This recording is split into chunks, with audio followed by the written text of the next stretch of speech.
गोपाल कांडा के खिलाफ कैंडिडेट नहीं उतारेगी बीजेपी, जानिए क्या है उनका प्लान।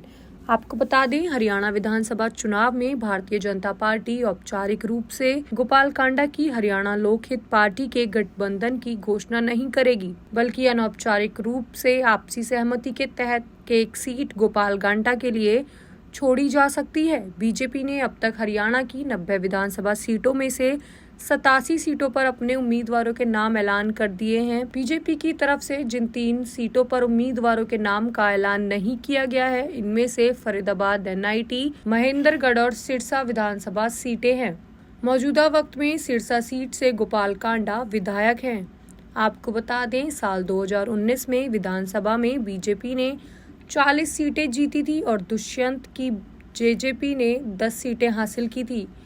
बीजेपी ने स्थिर सरकार बनाने के लिए जेजेपी के साथ गठबंधन किया और दुष्यंत चौटाला को उप मुख्यमंत्री बनाया। गोपाल कांडा ने बिना किसी शर्त बीजेपी और जेजेपी की गठबंधन सरकार को पूरे 5 साल समर्थन दिया। गोपाल कांडा चाहते थे कि बीजेपी उनके लिए इस विधानसभा चुनाव में 2 सीटें सिरसा और रानिया से छोड़ दे, लेकिन रानिया सीट पर गोपाल कांडा ने धवल कांडा को उम्मीदवार घोषित कर दिया। इसके बाद बीजेपी ने इस सीट से शीशपाल कंबोज को चुनावी मैदान से उतारा। बीजेपी के सामने बड़ी समस्या ये है कि एक तरफ रणजीत चौटाला भी रानिया सीट से निर्दलीय लड़ने का ऐलान कर चुके हैं और दूसरी तरफ गोपाल कांडा की पार्टी से धवल कांडा पहले ही मैदान में है, जिसका फायदा कांग्रेस को मिल सकता है। सूत्रों का मानना है कि बीजेपी ने गोपाल कांडा को संदेश दिया कि पार्टी उनके खिलाफ सिरसा सीट पर उम्मीदवार नहीं उतारेगी, लेकिन उन्हें रानिया विधानसभा सीट से हरियाणा लोकहित पार्टी के उम्मीदवार धवल कांडा नामांकन वापस लेना होगा।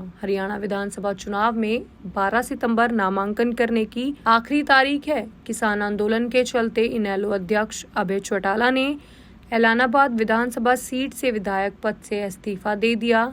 एलानाबाद सीट पर उपचुनाव में अभय चौटाला के खिलाफ बीजेपी ने गोपाल कांडा के भाई गोविंद कांडा को टिकट दिया था, जो गीतिका सुसाइड केस में जेल में भी रह चुके हैं। इस मामले में कोर्ट ने उन्हें 11 साल बाद बरी किया।